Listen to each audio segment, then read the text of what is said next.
Today I'm gonna show you how to make the PS2 more relevant and playable in 2021.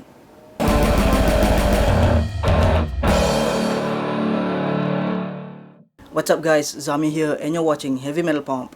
Growing up, I never really considered myself as much of a gamer, but I love the PS2 and the massive library of games it had to offer. It's always been a goal of mine to buy a used PS2 and collect all the games I enjoyed back then. But let's face it, playing a console from 21 years ago isn't as easy in this day and age. Wired controllers just feel really odd to play with nowadays, and it's unlikely that you still have a TV or monitor that still accepts a component or composite input. Well, today I'm gonna show you a few things you can get to bring the PS2 into the modern day of gaming. And before I go any further, I just want to point out that I'm not sponsored by any of these companies mentioned and that I bought all of this with my own money. I'll also try to include Amazon affiliate links down below if you're interested to get any of these things and want to support the channel as well. Also, I just want to take a second to plug my Twitch channel. I've been streaming a blind playthrough of Kingdom Hearts using the PS2 that I'm gonna be talking about in this video, so drop my channel a follow if you want to see more of that. With that said, let's get into the video. So to begin, I needed to get a PS2. The one I played growing up was actually my older brother's and it's been long gone since.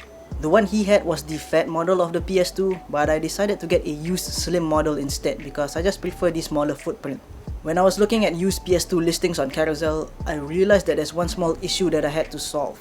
If you don't remember, the PS2 is actually region locked. My initial plan was to get an NTSC UC console and buy the games of the appropriate region. For some reason, most Singaporeans were selling NTSC J models of the PS2. In the end, I caved in and ended up buying this NTSC J PS2 Slim that you see behind me. So that brings me to my next step. I didn't have a choice but to mod the PS2. Back in the day, owning a modded PS2 was pretty much the norm. In fact, I don't even think I've met anyone who owned a PS2 that wasn't modded. I was a bit hesitant to mod the PS2 that I bought, but I told myself that I'll do it just to bypass the region lock and not to play pirated games. If you're wondering how does one go about modding a PS2, it's sort of simple and complicated at the same time. All it needs is a mod chip to be installed to the motherboard of the console. What makes it complicated is the number of points you need to solder to the mod chip and how ridiculously tiny they are. The mod chip that I use is the Modbo 5.0 and it's really easy to find anywhere.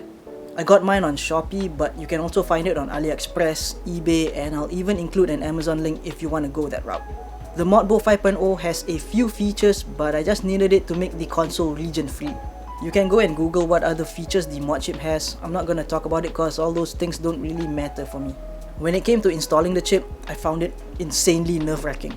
I was already pretty comfortable with a soldering iron prior to the PS2 mod, but I've never had to do something this complex. There's a YouTube video from Retro Gaming Arts on how to mod PS2s which I found really helpful, so I'm gonna link that down below. With enough time and patience, I actually succeeded to install the mod chip. I didn't take any videos, but here's a few photos of what it looks like inside. The chip works perfectly, and even though I don't have any Japanese games to test, it plays NTSC UC and PAL games just fine. Now let's address the video output matter. If you already have a device that's able to convert a component or composite signal to HDMI, then you're pretty much covered. Unfortunately, I don't own such a device, so I had to go with a different option. Luckily though, the PS2 has several HDMI solutions that you can pick from. I think one of the more popular options is the Pound HDMI cable, but I didn't go for that one because I didn't really like the image quality of it. I do have two options that I'd recommend.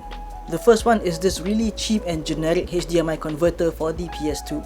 I don't even think there's a brand for it, it's basically a clone of a clone. I bought mine on Shopee, but again, it's really easy to find it on eBay, AliExpress, and also Amazon, which, by the way, links down below. Sadly though, I've actually misplaced mine, so I can't really show it to you, but I'll try my best to explain about it. Setting up the converter is stupid easy. It just plugs directly into the PS2's output and you plug the HDMI cable into the other end of the adapter.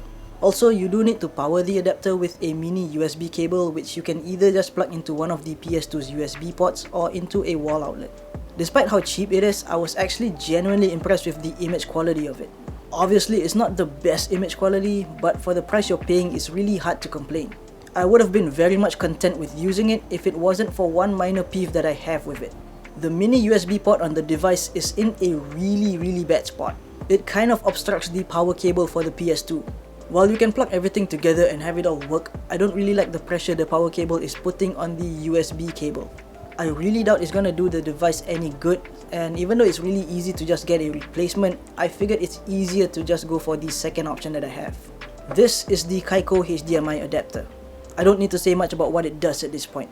The price isn't all that bad, even though it's still more expensive than the cheap HDMI converter, but you do get what you pay for. It has a really solid build quality, has a HDMI cable included, and it comes nicely packaged in this box. And who doesn't like a nice presentation? Application wise, it's very similar to any other HDMI converter. It just plugs into the back of the PS2, HDMI cable goes into the dongle, and it also needs to be powered via micro USB. What's interesting about the Kaiko dongle, however, is that it gives you options of what video output you want to use, be it RGB or component. I'd go with the component output, it just looks better compared to RGB. I think it should be pretty obvious at this point, but the reason why I went with the Kaiko adapter is that it doesn't obstruct the power cable of the PS2. I feel much safer about using this, and it's less likely to affect any components on my PS2. And now let's talk about the controller situation. Look, the DualShock 2 is a perfectly respectable controller. If anything, I still use it every now and then if I want to get a more authentic playing experience with my PS2. But let's face it, it feels really dated, especially if you're accustomed to using a DualShock 4 now. The triggers are mushy as hell, the analogs just feel clunky, and it feels really small overall, and I don't even have big hands. Thankfully, there's a way for you to not only use a DualShock 3 or 4 with the PS2, but also have it work wirelessly. Say hello to the Brook Game Controller Super Converters, and yes, that is a terrible name, but that doesn't matter. If it's not already obvious to you, what this dongle does is it allows you to use a DualShock 3 or 4 with your PS2. You just connect the adapter into one of your PS2 controller ports, and using a micro USB cable, connect either a DualShock 3 or 4. I personally don't own a PS3 controller, not yet at least, but I think that's a good option if you want a controller that feels much closer to a DualShock 2. But again, DualShock 4 works perfectly fine with the dongle. To use the controller wirelessly is pretty straightforward as well. Once you have the controller connected to the dongle via USB, you just press the button on the dongle with the chameleon on it, unplug your controller, turn it on, and it should pair with the dongle. The adapter works pretty well. I don't really notice much of a lag with it, but there are a few things that you need to take note with the device. Firstly, if the controller you're using with the dongle you also use for your PS3 or your PS4, you're gonna have to keep repeating the pairing between both systems. For example, I'm using my DualShock 4 with the Brook adapter, but if I want to use it back with my PS4, I'm gonna have to redo the pairing process, and it's the same the other way around. So my advice, get a dedicated controller that you're just gonna use with the Brook adapter just to make things easier. Secondly, you can only pair one controller to the dongle at a time. Meaning, if you plan to have two controllers connect to the PS2 wirelessly, you're gonna have to get a dongle for each controller, which can get pretty costly. And lastly, I find that the pairing doesn't work perfectly all the time. I'm not really sure why, but some controllers just don't pair to the dongle seamlessly and even consistently at times. For example, I mostly use my anniversary DualShock 4 to pair with the Brook adapter, and it's worked fine before, but lately it's been having issues pairing to the dongle. See the con about not using a wired controller? Sometimes it disconnects. I thought at first maybe it's the adapter, but when I got my other DualShock 4, it paired perfectly fine and I was able to use it wirelessly. When you go wired with a USB cable, both controllers work perfectly fine, but the wireless syncing isn't perfect to say the least. Irregardless, I still like how the adapter works when it wants to work, and I'm willing to look past its flaws.